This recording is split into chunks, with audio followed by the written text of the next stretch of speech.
Welcome to Business Owner Tales from the Trenches, the podcast for business owners who want to see around corners and thrive financially. Your host is Carr, CEO and business owner at CornerCap. Tune in every other week for lessons learned from the trenches of entrepreneurship, business successes, and financial independence. Here's Cannon.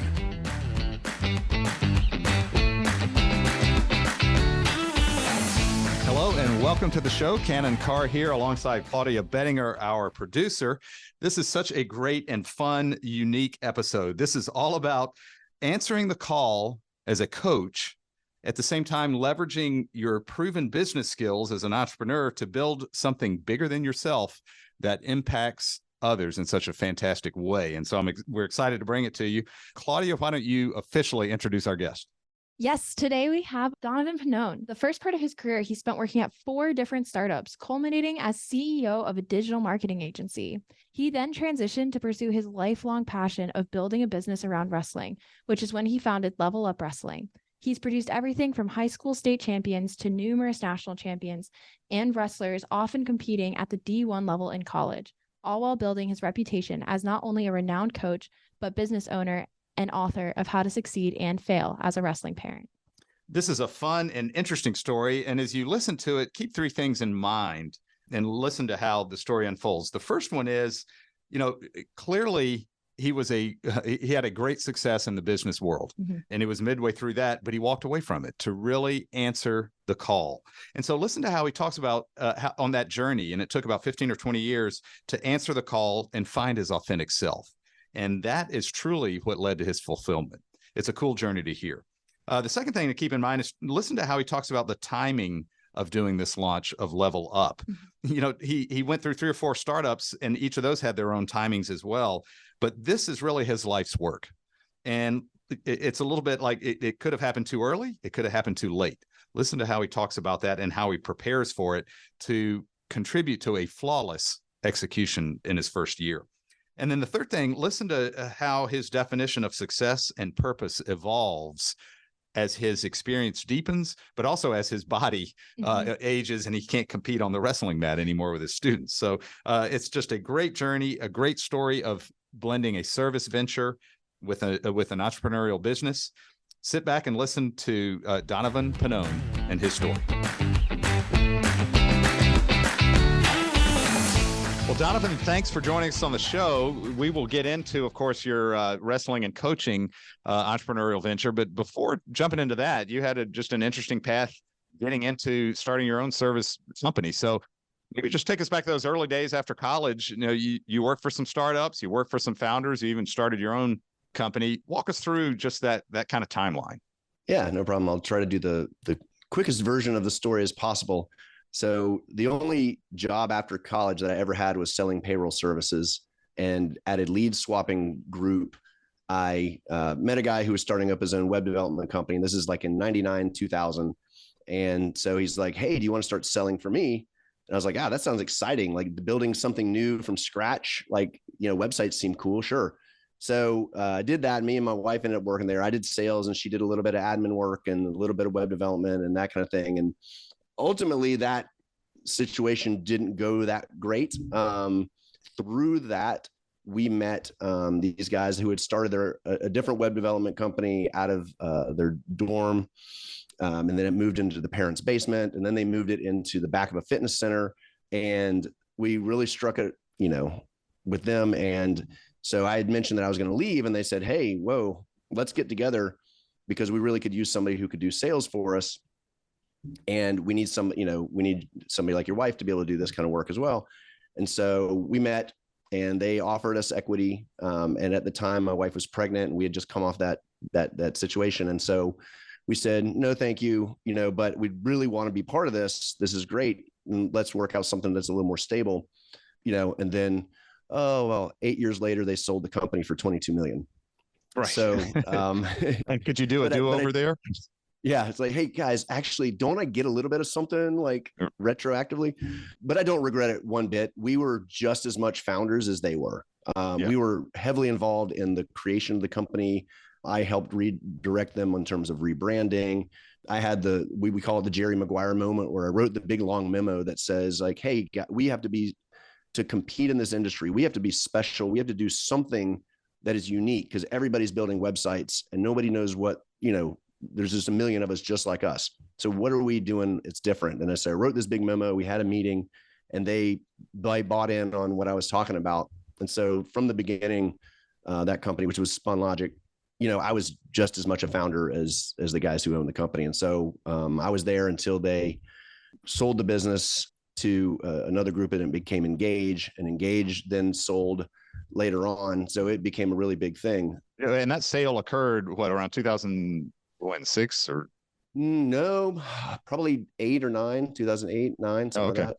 So made it through. It was a company web design company that made it through the .com bubble. Oh, right? yeah. Viable business. And as you said, 22 million and running. So yeah, big clients. Yeah. Yeah. So but you left that, and then what happened next? Well, so I left coincidentally.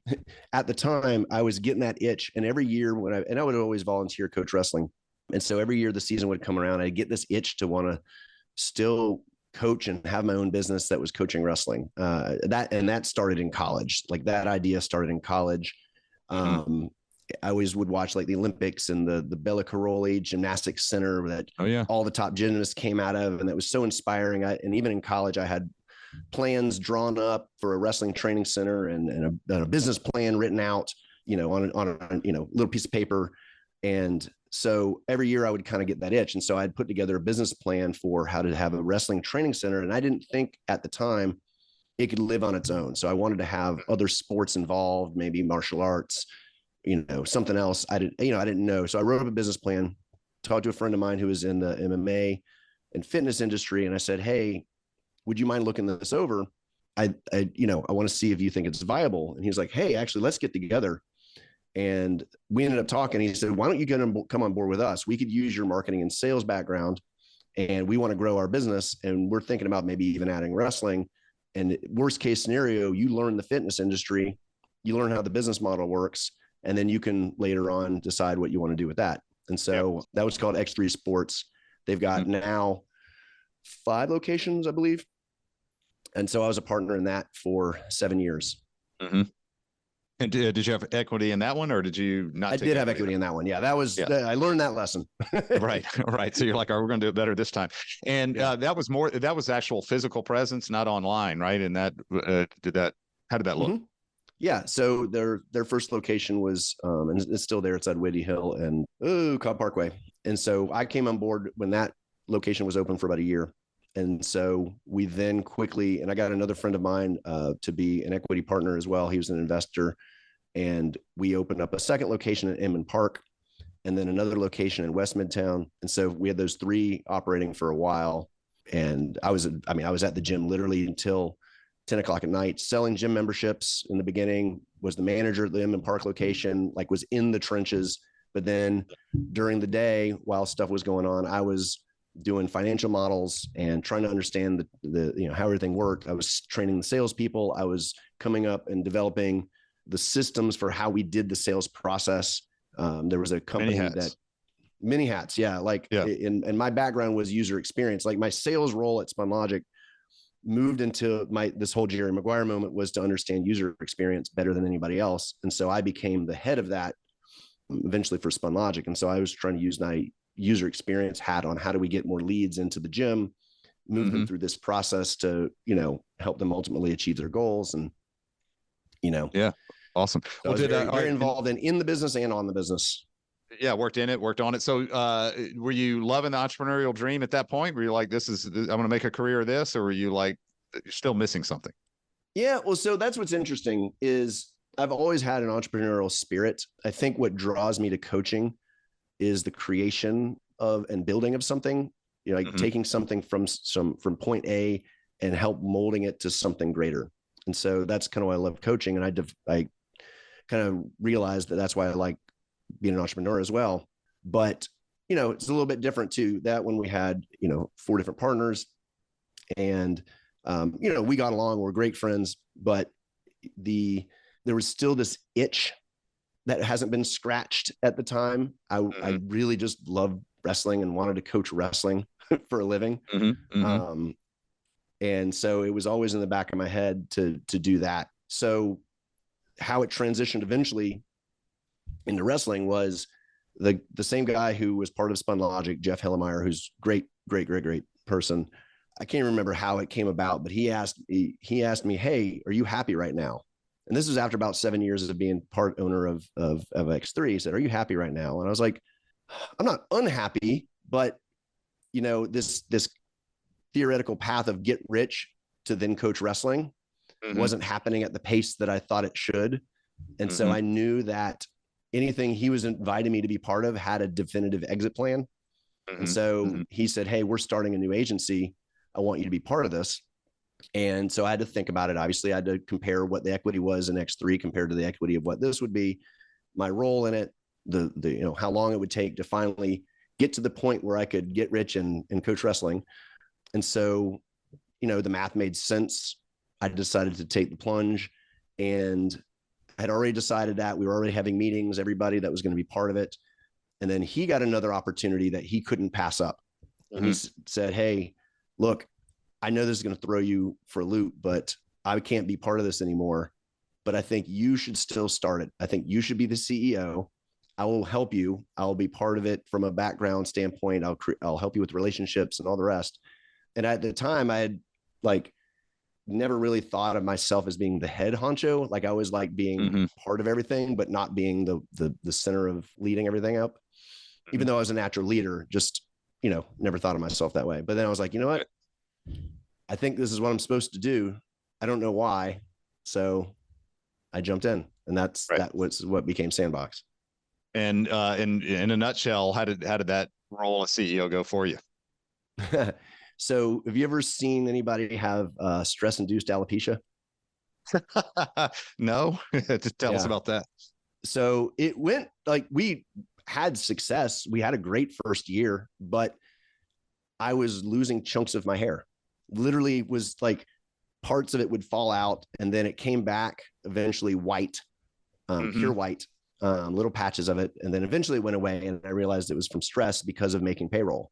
We never missed a payroll ever, but we had some, as it wasn't your typical startup, because it wasn't like a bunch of young, scrappy people bootstrapping it. It was pulling together all these people who had experience in the industry, and they all needed a certain level of stability financially. And so I had to sell my butt off to get new clients to afford their salaries.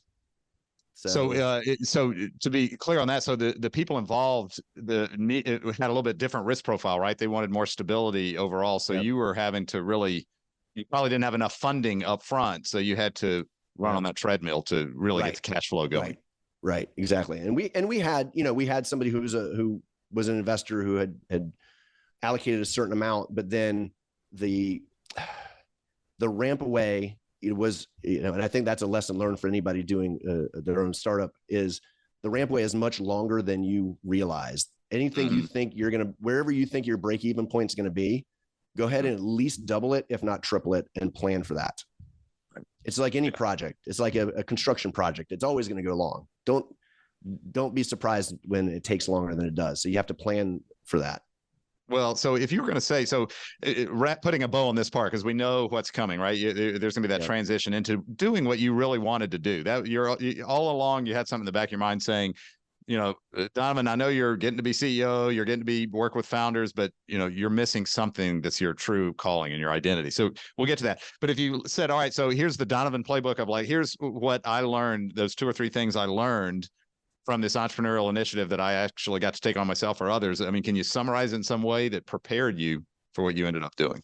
Yeah. I mean, there's a couple of lessons. I think, to me, why Spun Logic was so successful, despite it being them leveraging credit cards in the beginning and all the rest, was this unwavering belief that we were going to have success.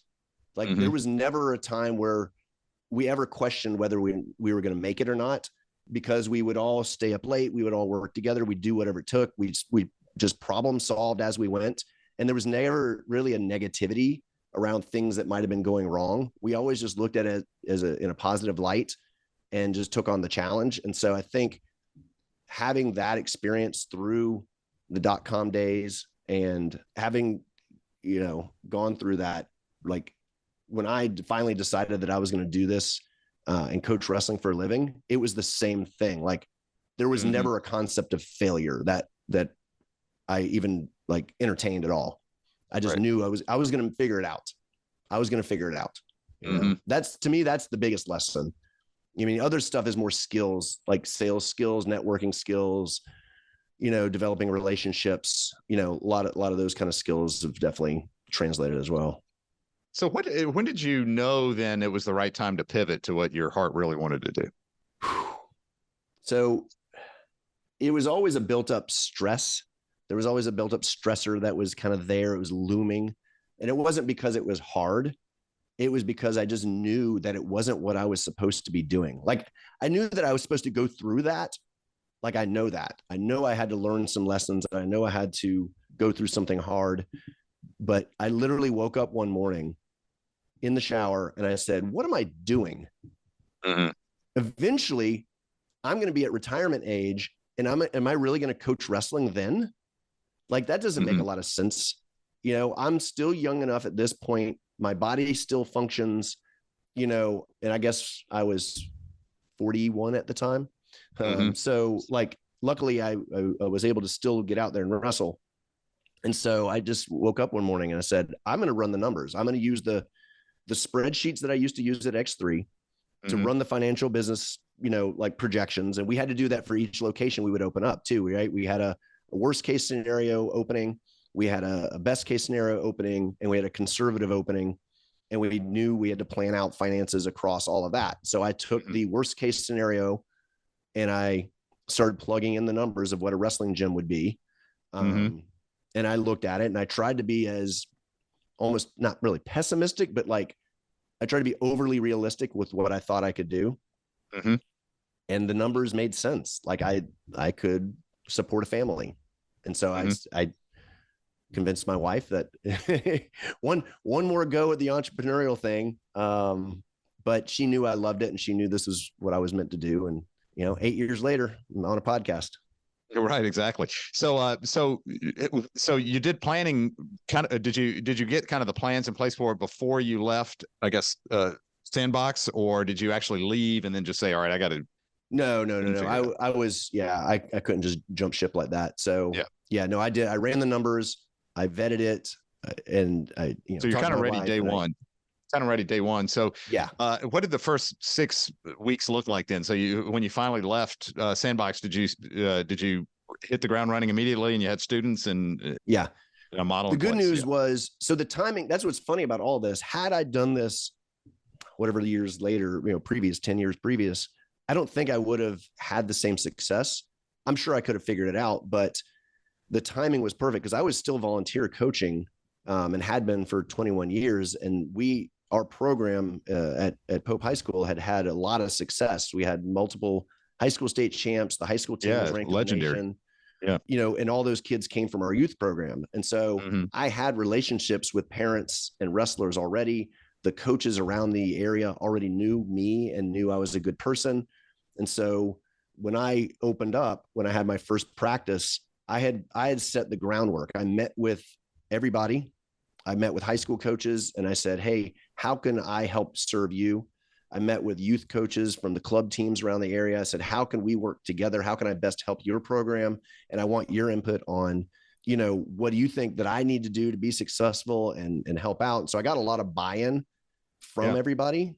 And that part of that was by design, but part of it was I genuinely wanted everybody's input and I wanted to be part of that community. So when I opened up day one, I had 35 people at the first practice, which is a decent sized wrestling practice.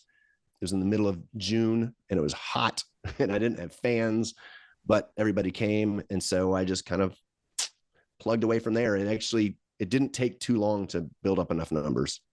Well, so right, you already had the momentum, the groundwork, the financial plan, but you also had the reputation. You also had the contacts. You were ready to go. So did that first year go exactly as planned when you look back on it, and all your hard work made it easy to pull this off?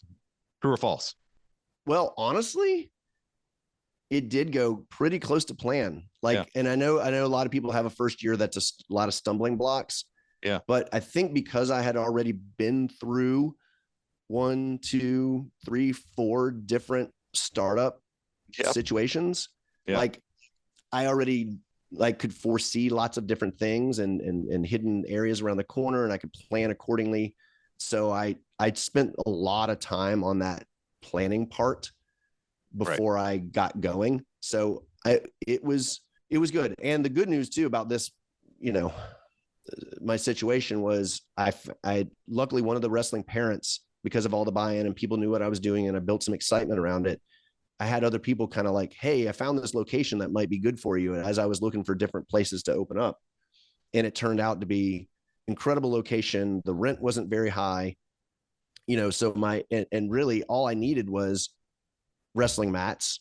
And so I had already built up enough credit. I got a loan for wrestling mats and a few different pieces of equipment. And it was me, you know, I didn't need employees. It was me.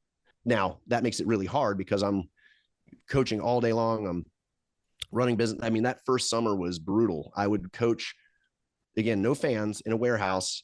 And that summer was 100 degrees, almost literally every day, except for 3. I would do a camp from 9 to 5, which was dumb. I don't do 9 to 5 camps anymore. But I would do a camp from 9 to 5.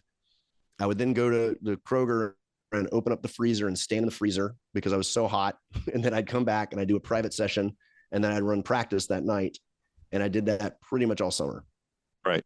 No, that's awesome. So, so you started that in 2015. Now you're into your 9th year, and ultimately, where do you want to take it? Right. What is the kind of I think we know what the purpose is. You can cover the purpose, but you know, what is the ultimate goal for you personally?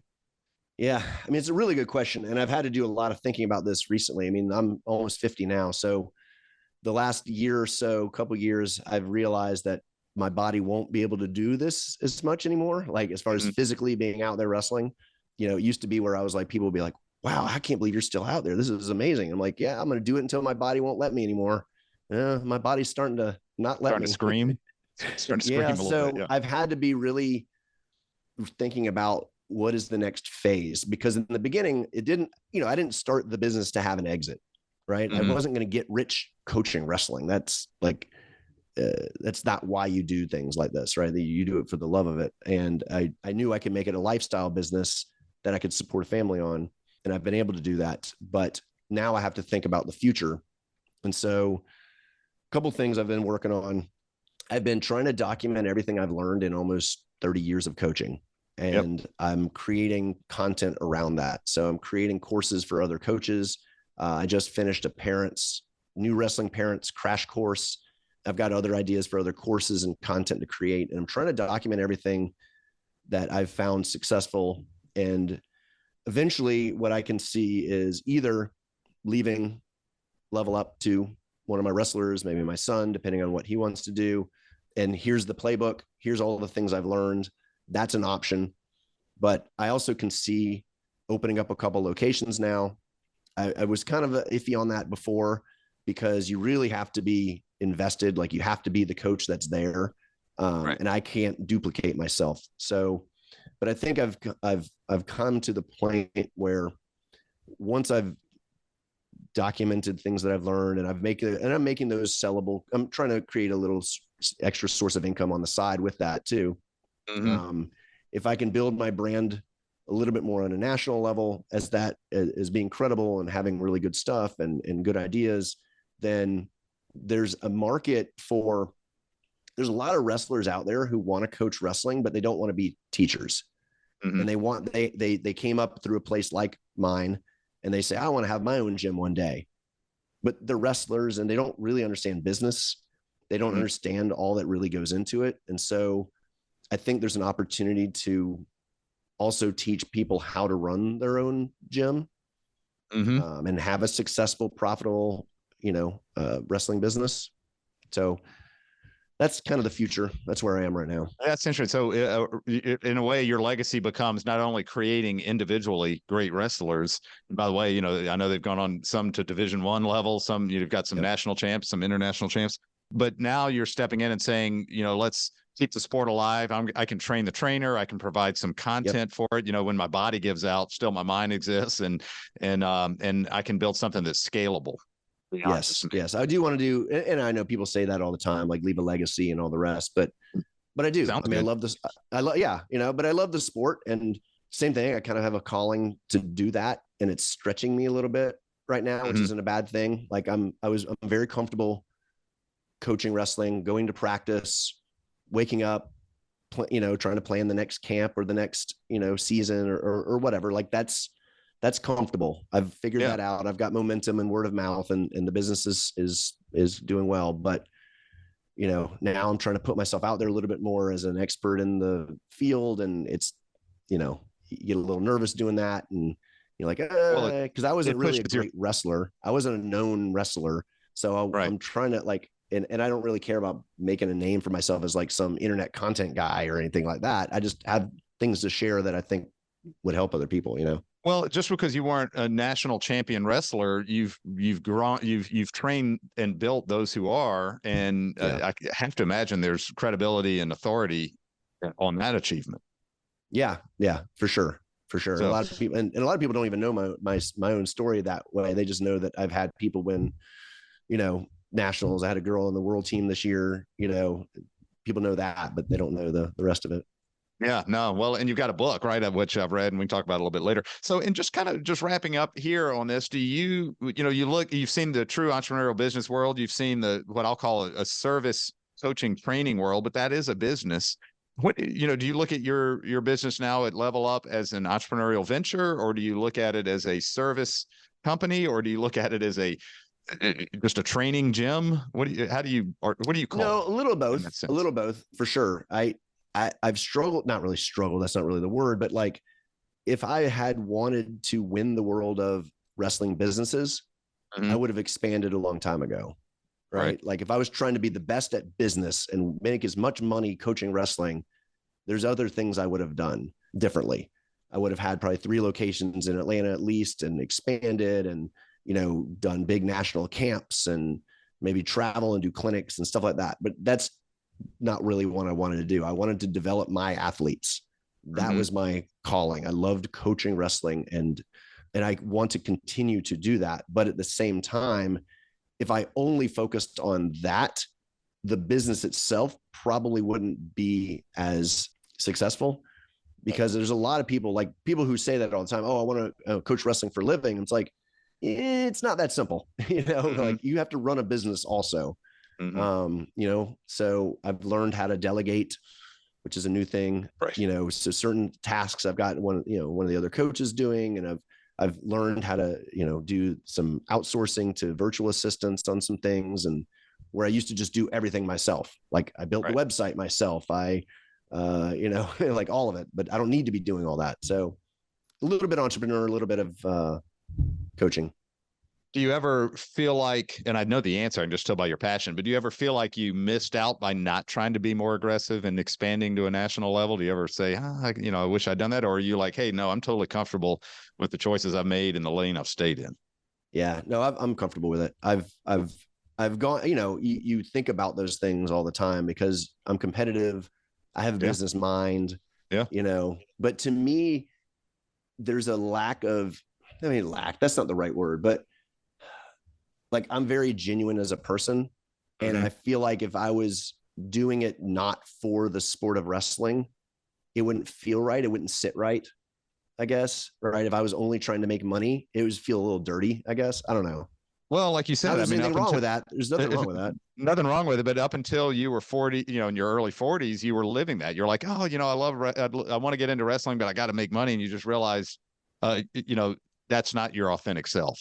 And so, that time you mentioned you're in the shower, what am I doing, about with my life, and am I really living the dream I want? It sounded like that was that pivotal moment where you're like, no, I'm going to be at peace, walking away from some things. And I think, many entrepreneurs are always comparing themselves to what other guys have done and gals, and like, are they successful relative to them? And that creates other people's agendas and gets you off path. So yeah, for sure. And creates stress. Like, why do you need to compare yourself to what other people are doing? Yeah, no, that's you awesome. Forge your own path, No, you're exactly right. So I love that message. Donovan, I know you've also written a book as well. Maybe just highlight that just for a little bit, because there are a lot of great lessons in it. Frankly, it's a book written by a coach for the love of the sport. I do think it's great, but just highlight that just for a second. Yeah, sure. Yeah. So it's called How to Succeed and Fail as a Wrestling Parent.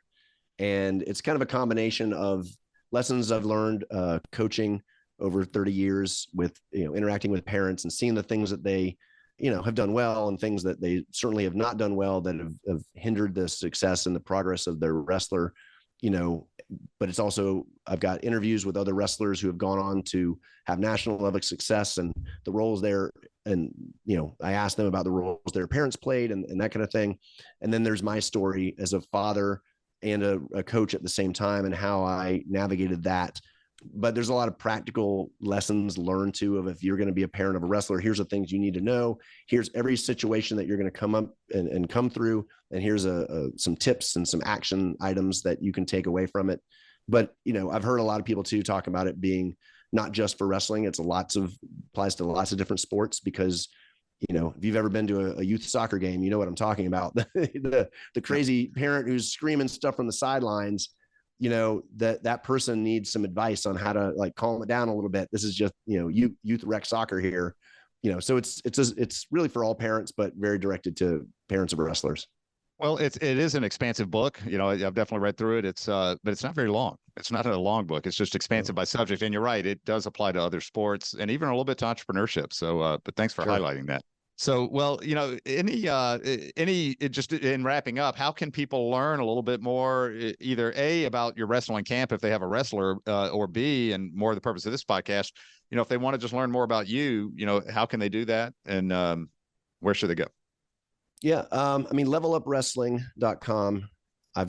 It branches into 3 different things. There's the wrestling training center. I've got a parents resource center now that's got articles and, like I said, the course and some guides on there. And then I've got a coaching resource center for other coaches as well. And so that's kind of what I'm trying to grow in addition to, continuing to develop wrestlers. And all those have like a little bio on me and that kind of thing.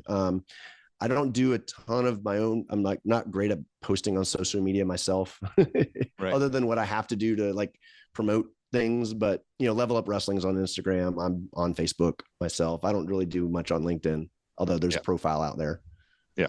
Well, great. Now, are there any particular final questions? Just this is the fun part. Any particular individuals you're coaching that you don't have to give names if you don't want, but that anything you're excited about coming up in the next 3 to 6 months? For sure. There's a couple things. So some of the people who recently graduated and are now in college, I think there's some, if anybody listening happens to know wrestling, keep an eye out for a few different people. Gabe Arnold is wrestling at Iowa, and I think he might end up starting this year as a true freshman. Gabe was ranked number 1 in the nation in high school. RJ Weston at Northern Iowa should have a really good year. He's got a chance of being an All-American. Caleb Henson at Virginia Tech. There's a number of them. Jackson Smith. I mean, there's a lot of people that I'm excited about seeing. I've got, the one girl who made the world team this last year, May Prado. She's got a big tournament along with everybody else next weekend in North Carolina called Super 32. It's a giant national tournament. So I've got a few people who can make some noise there. Well, Donovan, are you able to stay on the mat with some of these guys? Are they now, or have they outgrown the master now? So a couple of years ago, I was fine. And then there was a moment where one of the wrestlers, RJ Weston, he looked at me and he goes, "Coach, me and you." And at that point I was like, I know it's over. Uh-oh. It's done. Like he had just such a determination and like matter of factness in his voice. I was like, he will beat me now forever, and I won't score any more points. Does that give you pride, or is there a little pain there as well? A little bit of both. A little bit of both. That's where it goes. That's awesome. More pride for sure. More pride for sure. But it's then that's been the hard thing about getting a little bit older now is like I've got to reinvent myself in terms of like how am I keeping up with improving my coaching ability without being out there actually wrestling myself. So it's a good challenge though. Yeah. Good challenge. Well, it's one we'll certainly stay abreast of. Donovan, thank you for being on the program. You did a great job. It's a great story, and we'll certainly be following you along the way. No problem. Really enjoyed it. Thanks. All right. Thank you.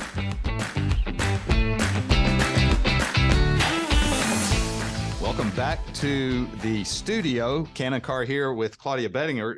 Claudia, this was the fun episode that we expected. Mhm. What struck you as interesting just from a first impression? I loved that he went for it and opened up his own gym. I feel like a lot of people would love to open up their own gym or go through some kind of athletic pursuit of becoming a teacher, instructor. But Donovan really took all of his relevant work experience and was able to turn it into the dream that he's always had. Yeah. Well, right. We often talk to people who have an interest in a side hustle and they're like, I've got my day job or I've got my main career, but I'd like to do something that I really have a passion about. And sometimes it is coaching or sometimes it is fitness or teaching. And here is an inspiring story about how to really build something behind that. Exactly. So yes, I had the same reaction. I thought it was great. Well, why don't we just maybe offer 3 quick takeaways that just you and I took from this episode. There are many things to learn from it, but maybe these 3 are just top of mind for us. The first one is just that process of how he answered the call to find his authentic self and clue into what really made him tick. Right. Absolutely. He spoke about how he could have tried to take this more national, or he could have tried building it earlier, but he knew himself and what his goals were, and that ultimately he wanted to coach. And so I think staying true to himself and knowing what fulfilled him really helped him become successful at this. Exactly. And I think many people who have a side hustle or even entrepreneurs, they'll struggle with is this really fulfilling for me? Right. And you heard him on that first 15 or 20 years of his career was various versions of the entrepreneurial dream. Right. And he loved it and he enjoyed it and he was good at it to many levels, but it wasn't really what his calling was. And so I thought it was neat where he finally kept coming back to that center. He knew all along he wanted to be a wrestling coach, but build a business behind it. One final point on this that I thought was really neat. He found fulfillment on his own terms. We even talked about it in the podcast. He didn't try to compare himself to others and the definition of success that others might have. He found a way to just really be authentic to himself. So he wasn't comparing himself to others. Right. He didn't care about that. That's not what mattered. That's not how he measured his success. And I think that really does lead to fulfillment. Absolutely. It's a great place to be. The second thing I thought we'd point out is just the timing of the launch. Like you alluded to, it could have happened too soon, but it also could have happened too late. Right. Well, and he spoke about how he already had a lot of the connections and contacts in order to be able to open the business. And because of all the entrepreneurial pursuits he had done before, he knew how to run the numbers to make sure that at the bottom line, if the business did the worst that it possibly could, he was still going to be able to stay afloat. Yeah. His the first 15 years and 20 years of his entrepreneurial experience helped him execute flawlessly when he launched his business. Yeah.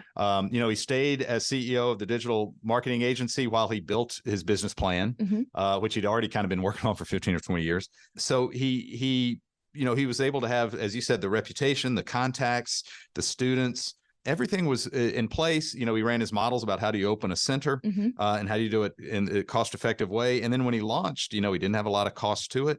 He really did execute flawlessly and hit every key milestone in year one that you would want to hit. Which is tough to do. Tough to do. And he did it. And the other thing I thought was neat too, you believe in your success. Do you remember early on, I said one of the things he learned from your entrepreneurial ventures, he and his team would always believe in their success. They just knew they would not fail. And I think, that he mentioned that kind of spirit also helped him jump into this one. Yeah. And he was ready for it. I thought the third takeaway that was neat was just how his definition of success and purpose evolves, in its journey. Absolutely. Well, I think for all entrepreneurs and business owners, as you look towards retirement and your exit plan, legacy becomes so much more important than it did at the beginning. And so for him to be looking to diversify and really thinking through what the legacy he's going to leave behind is, I think that really speaks to all entrepreneurs. Yeah, really great point. And it was neat. He started out saying, I want to be a coach, but I want to build a business. And he was loving that. And he wasn't necessarily trying to be a national brand. But as his body gives out, he realizes that he can give more now than just coaching. Right. And he's got systems in place. He's got experience on running and launching a coaching business.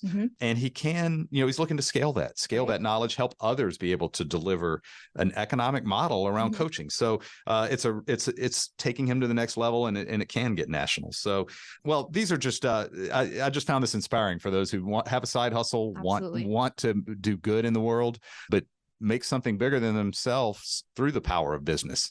And, Donovan's doing it. So yes, fun episode. Well, thanks everybody for joining us, and we will see you on the next one.